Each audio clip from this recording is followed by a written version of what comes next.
AOC blasts fellow Dems who won't use Latinx.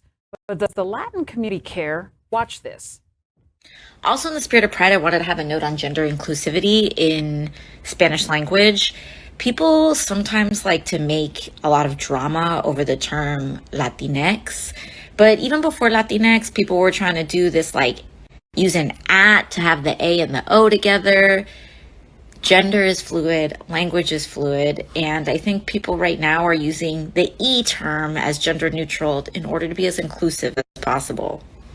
Don't have to make drama over it. I also have a mini rant about this because there are some politicians, including Democratic politicians, that rail against the term Latinx. And they're like, this is so bad. This is so bad for the party, like blah, blah, blah. And like, it's almost as though it has not struck some of these folks that another person's identity is not about your reelection prospects. Like,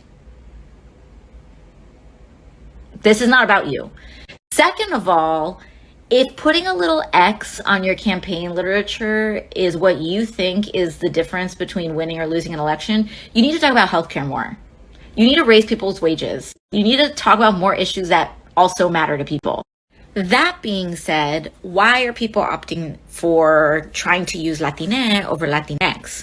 Well, Latinx can be convenient in written form because you just put down an X and people can kind of mentally put in whatever vowel they identify with. But it's kind of hard to say.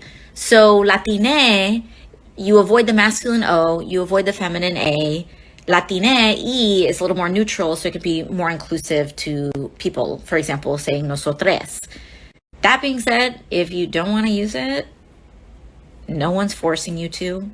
But for people who enjoy trying to figure out language and have it meet the modern age, that's kind of where it's at. U.S. Representative Alexandria Ocasio-Cortez is well known for her outspoken manner and her desire to connect with the most marginalized communities. Recently, while attending legislative sessions in Puerto Rico, AOC did a series of Instagram live broadcasts where she discussed everything from Taino heritage and how the Puerto Rican community has helped build her home district of the Bronx to the ways that the Spanish language has changed over the years. While the term Latinx first started popping up online in 2004, it wasn't until after the events of Pulse that it gained popularity. A poll done last year by Politico, however, shows that only about 2% of people use the term to identify themselves. Now, I would actually opt to say I don't use Latinx. I do hear it used often enough that I'm okay with it. I'm certainly not opposed to it. If you're okay and you want to use Latinx, go ahead and use Latinx. I think it's more of a generational thing. I think it has everything to do with, you might be of a younger generation. So Latinx might feel more appropriate to you. I'm a little bit of an older generation. I'm still a Latina. I'm a Boricua. I can give myself a million different, names, but nothing wrong with using Latinx. I do think that, there is a word. We have a word, and it's called Latin. Yeah. And it's gender not specific. You're not masculinizing it, femininizing it. It's gender neutral. Right. I'm all for, and let me preface this saying, I'm all for using the pronouns that everybody chooses to be addressed as completely.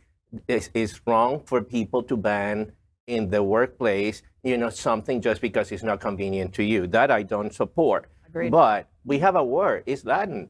So, and we have another word, it's Hispanics. You may be one, that's a different conversation. If you want to be a Latin or a Hispanic, get it. But I probably, because like you, I'm not as hip, I guess. I'm not as young and fresh like you. I'm probably more of a, and I wasn't born in this country. So this is also one of those things that people that grew up in a Hispanic or Latin community in Latin America and learn Spanish as a native language feels different than somebody that is first or second generation Hispanic or Latino in this country, I think.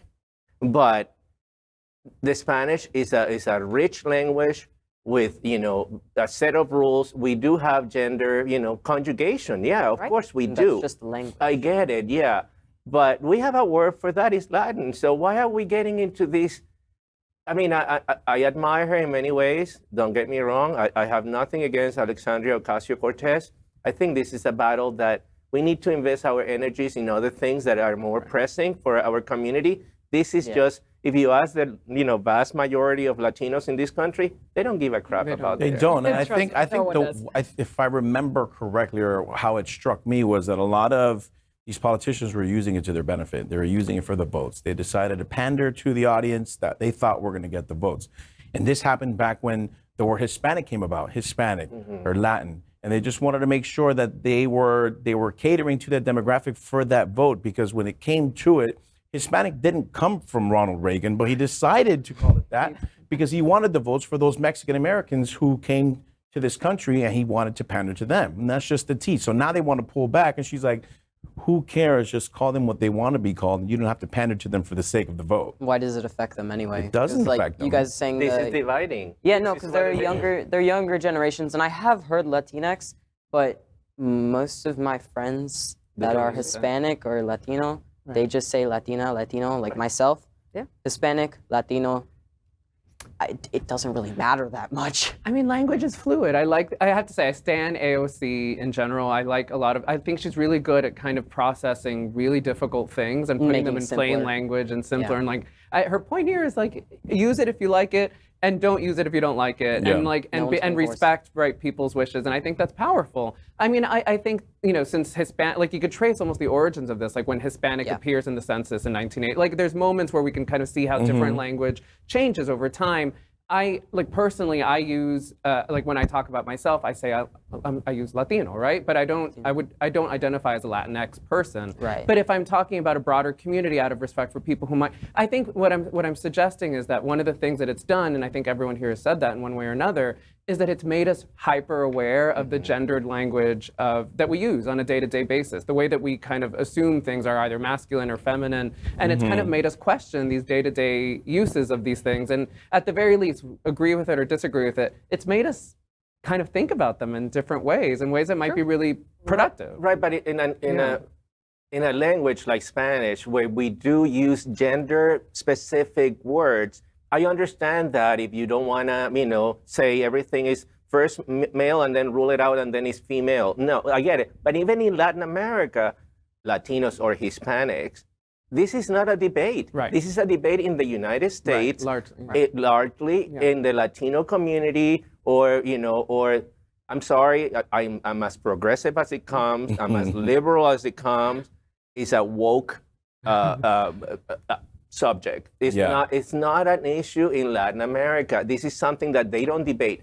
There is not a box that we check. Are you Hispanic or are you Latino? Or are you Latina? Or you're, It's already confusing enough. I can't even get the Spanish language right. I used to say la sofá instead of el sofá. I didn't know where to begin. My grandma used to slap me 10 times over. It's too confusing. Let's just call people what they want to be called and move on. right, and Simple. stop the division, Yeah. right? Let's not divide our community. That's exactly the point. Right. Yeah. So that's one aspect of it, and then there's another aspect of there are people trying to change the entire language. Mm-hmm. Language was created over hundreds of years, so changing the little tiny differences, tweaking them of the different languages and dialects, that's going to take a really long time. And I understand why there are people trying to do that, because they're trying to be more inclusive to gender nonconforming people. And I do have friends that are also like, they're non-binary or they're gender fluid, and they're just like, I don't really connect to my Latino or Hispanic side because of this. Yeah. Which I see the is- point. right. So That's a something- valid point. It's something to look into, but it's also like, it's not as big as a thing that the Language government is is making it powerful. seem. Like It'll you always said- be and like you said, ever-changing. and like you said, Yeah. language changes. So, you know, and there is a word, for example, empoderamiento. That is a word I never learned, you know, that I grew up with, and I was educated in Spanish. This is something that came from, English, then morph into Spanish, and then I questioned that at one point, and somebody told me, no, that is a word now in Spanish, Right. empoderamiento, which I thought was completely wrong, but it's because it's empowering, right. Yeah. But we never use that, but now it is commonly used, so we have to be open that the language will evolve. Thank you to Urban Dictionary. All right, let's move on. LGBTQ plus news is vital for our community and for the broader world as a whole. We have enough enemies at Fox News. Tucker, Sean, and Lara are loud. We need passionate allies. Happening Out television network, Queer News Tonight, and It's Happening Out are literally out of the closet and into the headlines. Our community needs your support. Like this broadcast and subscribe now to ensure the growth of the entire LGBTQ plus community.